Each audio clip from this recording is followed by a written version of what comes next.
అమర్కాండ్ అనే ఊర్లో ఉన్నారు. అమర్కాండ్ ఏ ఊరు? ఆయన 2 సంవత్సరాల వయసులో 2 కళ్ళు పోయాయి. 2 సంవత్సరాల వయసులో 2 కళ్ళు పోయాయి. అప్పుడు బ్రెయిలీ లేదు. 9 సంవత్సరాల వయసులో 750 భగవద్గీత శ్లోకాలు చూడకుండా చెప్పారు. కళ్ళు లేని వ్యక్తి 9 సంవత్సరాల వయసులో 700 భగవద్గీత శ్లోకాలు చూడకుండా చెప్పారు. 14 సంవత్సరాల వయసులో 24,000 రామాయణ శ్లోకాలు చూడకుండా చెప్పారు. ఇప్పుడు బతుకున్నారు. ఆయన పేరు రామభద్రాచార్య స్వామి. రామభద్రాచార్య అమర్కంట ఉన్నారు. ఆయనకి 22 లాంగ్వేజ్ వచ్చు. ఒక కళ్ళు లేని వ్యక్తి బ్రెయిలీ లిపులు నేర్చుకోకుండా 2 సంవత్సరాల వయసులో కళ్ళు పోయిన వ్యక్తి 9 సంవత్సరాల వయసులో 750 శ్లోకాలు నేర్చుకున్నారు, చూడకుండా చెప్పారు. 14 సంవత్సరాల వయసులో 24,000 రామాయణ శ్లోకాలు చెప్పారు. అది కాకుండా ఆయన 22 లాంగ్వేజ్ లో మాట్లాడవచ్చు. 22 లాంగ్వేజెస్. మన జీవితాంతా కష్టపడి ఆయన లాంగ్వేజ్ నేర్చుకోవాలి, మాట్లాడగలరు. అది కాకుండా అందులో 22 లాంగ్వేజ్ చూడకుండా వచ్చు, మాట్లాడగలరు. అందులో 12 లాంగ్వేజ్ లో కవితలు చెప్తున్నారు. చూడండి ఎంత తెలివైన చేస్తారు. ఒక కళ్ళు లేని వ్యక్తికి అంత టాలెంట్ ఉంటే మనకి ఇంకెంత టాలెంట్ ఉండాలి? అంతకన్నా 1000 రెట్లు టాలెంట్ ఉండాలి. ఉంది, మీలో మెమరీ పవర్ ఉంది, మీలో శక్తి ఉంది, మీలో టాలెంట్ ఉంది, మీరు తెలివితేటలు ఉన్నాయి. అయితే ఏం చేస్తున్నారు?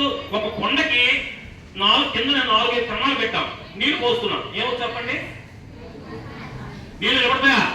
అలాగే మీ తెలివితేటలకి, మీ సామర్థ్యానికి బద్ధకం ఒక కన్నం కొండకి. మీకు పోస్ట్ పోన్మెంట్, ఈరోజు చదువుతానండి, మీకు ఎగ్జామ్ సంవత్సరంగా ఒక కన్నం. టీవీ చూస్తుంటారు ఒక కన్నం. సెల్లో గేమ్స్ ఆడుతుంటారు, టైం వేస్ట్ ఇంకో కన్నం. చెత్త వాళ్ళతో స్నేహం చేస్తారు ఒక కన్నం. సెల్ చూస్తుంటారు, గేమ్స్ ఆడుతుంటారు ఒక కన్నం. చెత్త ఫ్రెండ్స్ తో తయారయ్యి వాళ్ళ ప్రభావంలో మారుతుంటారు అదొక కన్నం. అంటే మీ కాదు. అంటే ఇలాగా ఒక కొండకు 5 కన్నాలు పెట్టి నీళ్ళు ఎలా నిలబడవో అలాగే విద్యార్థులు రకరకాలైన చెడు ప్రవర్తనతో చెప్పిన వాళ్ళు లేకుండా జీవితాన్ని వేస్ట్ చేసుకుంటున్నారు. 10 సంవత్సరాలు హార్డ్ వర్క్ చేయండి, మీరు అనుకున్న గోల్ రీచ్ అవ్వగలరు, జీవితంలో సాధించి ఒక లెవెల్కి వెళ్తారు. 25 సంవత్సరాల వయసు వస్తే లైఫ్ ఎంత ఎంజాయ్ చేస్తారో అప్పుడు ఎంజాయ్ చేయండి. అంతవరకు చదువు మాత్రమే. మీరు విద్యాలయంకి వస్తున్నారు, ఇది ఆలయం. విద్యాలయం అంటే చదువుల ఆలయం. కోవిలికి వస్తే మనం ఏం చేస్తాం? ఉమ్ములియం, బుద్ధి మాట్లాడడం, చెత్త మాట్లాడడం, కేకలు వేయం, అలర పెట్టడం, ఎంత ప్రశాంతంగా ఉంటారో, ఎలా కోవిల్లో ఉంటారో అలాగే ఇది ఆలయం. విద్యాలయంలో ఆ కోవిల్లో ఉన్నట్టుగా ఉండాలి. ఫ్రెండ్స్ కొట్టుకుంటారు విపరీతం. అబ్బాయిలు చూసి కొట్టుకోవడం, తన్నుకోవడం, బాదుకోవడం. సినిమా చూస్తారు, సినిమాల ప్రభావం వల్ల బాగా చెడిపోతున్నారు. అసలు విద్యార్థులు చెడిపోవడానికి 50% కారణం తల్లిదండ్రులే. విద్యార్థులు చెడిపోవడానికి కారణం 50% తల్లిదండ్రులే. ఎలా చెప్తానండి?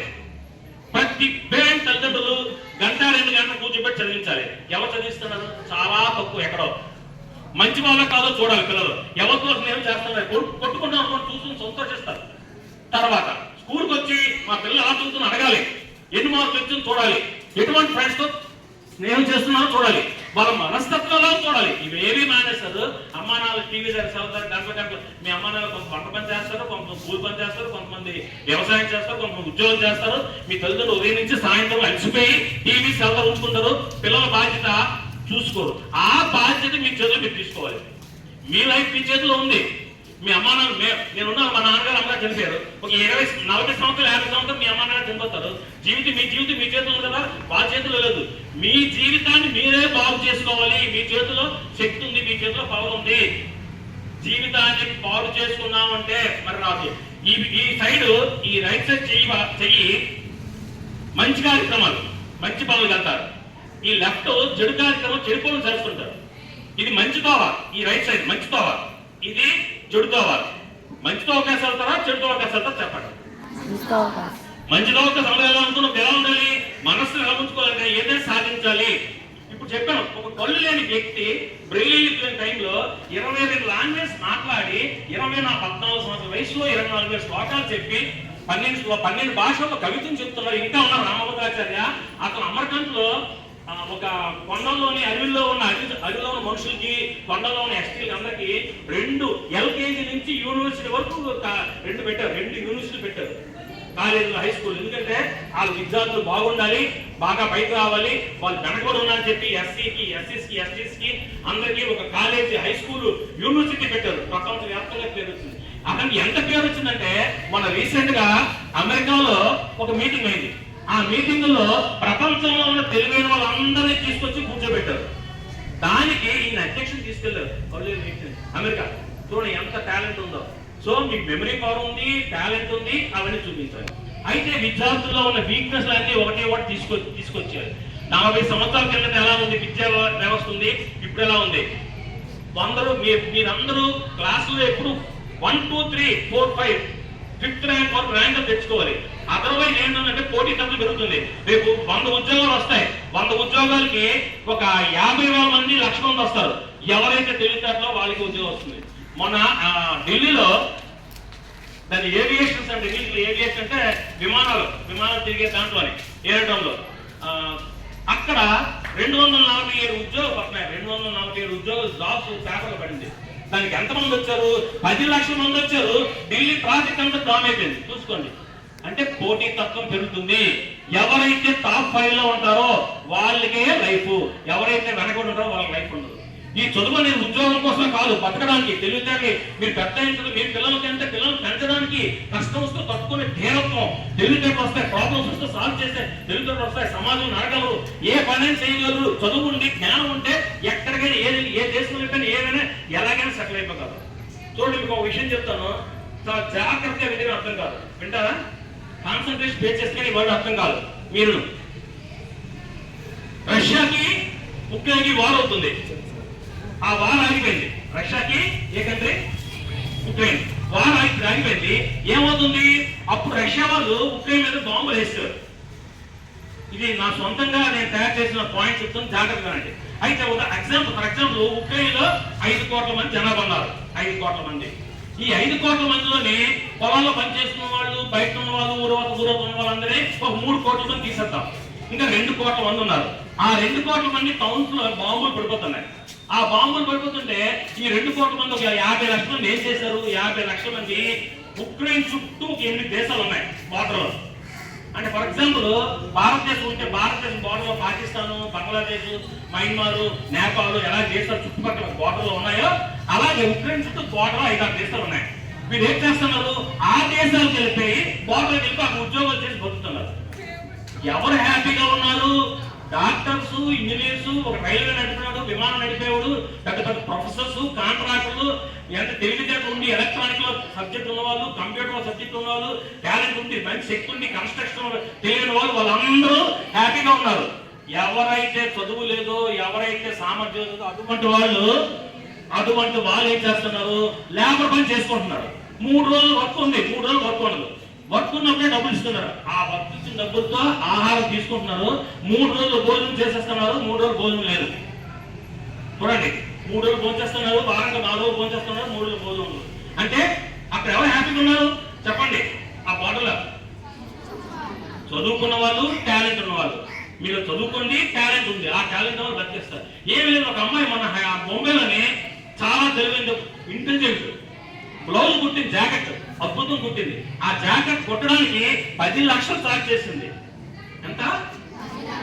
అనిల్ అంబానీ, ముఖేష్ అంబానీ జీవం కదా, వాళ్ళ ఇంట్లో మ్యారేజ్ అయితే ఆవిడకి జాకెట్ కుట్టింది. ఆ జాకెట్ కుట్టడానికి 10 లక్షలు చార్జ్ చేసింది. ఆ అమ్మాయి కూడా మీలాంటి చేతులు కాలు ఉండే తప్ప 2 సార్లు కుట్టలేదు కదా. ఆ అమ్మాయిలో బ్రెయిన్ ఉంది, మీలో బ్రెయిన్ ఉంది. ఆ బ్రెయిన్ కి షార్ప్నెస్ పెట్టుకుంది, స్కానింగ్ చేస్తుంది, బాగా టాలెంట్ వచ్చింది. ఒక డైమండ్ ఉంది, డైమండ్ భూమి ఉంది, భూమి అంటే రాయి తీస్తారు, డైమండ్ రాయి ఎవరో కొండవు. దానికి సానబెట్టి శుభ్రం మెరిస్తే అప్పుడు డైమండ్ కొంటారు. రాయిలా ఉంటే కొంటారా?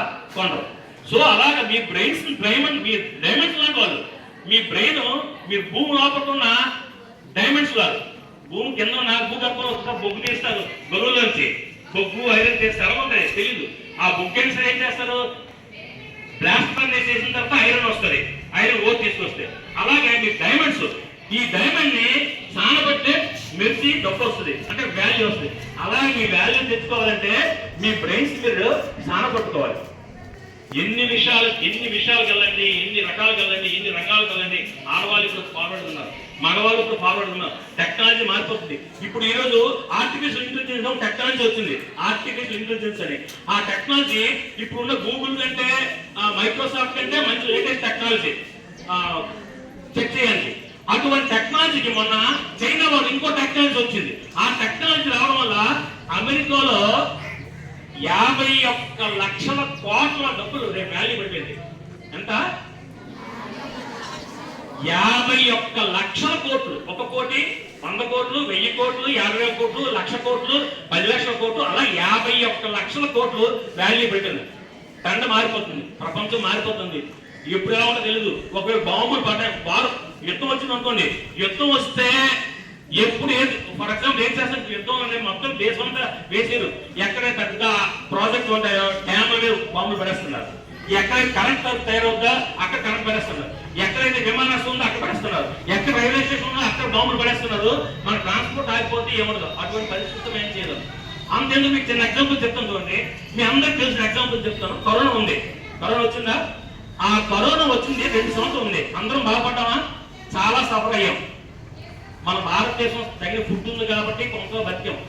అదే కరోనా కానీ ఒక 7 సంవత్సరాలు ఉండిపోయింది అనుకోండి, అప్పుడు ఎవరు బాగుంటారు చెప్పండి? కేజీ బియ్యం 1000 రూపాయలు అయిపోతాయి. కేజీ బియ్యం, నూనె 5,000 అయిపోతుంది. లీటర్ నూనె అయిపోతాయి. ఎక్కడ ట్రాన్స్పోర్ట్ ఉండదు, ఎక్కడ సామాన్ ఉండదు. అప్పుడు ఎవరు హ్యాపీ ఉంటారో, ఎవరిదే డబ్బు ఉంటుందో, ఎవరిదే టాలెంట్ ఉంటుందో ఆడ హాయిగా ఉంటుంది. ఈ రోజు మంది రేపు ఎలా ఉందో తెలియదు. మీకు చదువుకు అడ్డుకొచ్చేవన్నీ తీసేయండి. ఒకటి తీసేయండి. మంచి వాళ్ళతో స్నేహం చేయండి. బుక్కులు నేను దేశమైన పుస్తకాలు చదవండి. మహనీయ చరిత్రలో ప్రపంచం ఎవరు ఏం సాధించారో అవన్నీ చదవండి. మీకు చిన్న ఎగ్జాంపుల్ చెప్తాను చూడండి. ఎందుకన్నా పెద్ద ఎగ్జాంపుల్ ఉంది. ఇది చాలా జాగ్రత్తగా అంటే కానీ అర్థం కాదు. అర్జెంటీనా దేశం ఉంది. ఆ దేశంలో బ్యారన్ స్వాలో అనే పక్షి ఉంది. ఏంటి ఏం పక్షి? Barren swallow. ఆ పక్షి ఆరెంజ్ పక్షి అర్జెంటీనా పుడుతుంది. పుట్టిన తర్వాత అది ఫిబ్రవరి నెలలో ఆ అర్జెంటీనా నుంచి అమెరికాలో కాండిపోలియా వెళ్ళడానికి ఒక ఏరియా వెళ్ళడానికి సముద్రం మీద 8,300 కిలోమీటర్ల ప్రయాణం చేస్తుంది. ఎప్పుడు బయలుదేరుతుంది? ఫిబ్రవరిలో బయలుదేరే పక్షి మార్చి ఏప్రిల్కి అక్కడ చేరుతుంది. ఏప్రిల్ అన్నీ చేరిన తర్వాత మే, జూన్, జూలై, ఆగస్టు ఈ 4 నెలలు పిల్లలు పెట్టి సంస్థలు పెంచుకుంటారు. పెంచుకున్న తర్వాత ఆగస్టు సెప్టెంబర్ లో బయలుదేరుతుంది. అక్టోబర్, నవంబర్, డిసెంబర్ ఎండింగ్ వచ్చి మళ్ళీ అర్జెంటీనా అక్కడి నుంచి వచ్చేస్తుంది. కాలిఫోర్నియా, అమెరికా నుంచి. ఇటు నుంచి 8,300 కిలోమీటర్లు, అటు నుంచి 8,300 కిలోమీటర్లు, 16,600 కిలోమీటర్ ప్రయాణం చేస్తుంది. ఒక పక్షి తనతో పాటు ఒక పెద్ద కర్రపు తీసుకెళ్తుంది. మొత్తం సముద్రం ప్రయాణం చేస్తుంది. కావాల్సిన మీరు గూగుల్లో చెక్ చేసుకోండి. సముద్రం ప్రయాణం చేస్తే అది ఏం చేస్తుంది? ఆ కర్రపుల్ని సముద్రం మీద పడేస్తుంది. నీటిలో పడేస్తే తేలుతుంది. అప్పుడు అలసిపోయినప్పుడు నిలబడుతుంది. ఒక అరగంట రెస్ట్ తీసుకుంటుంది.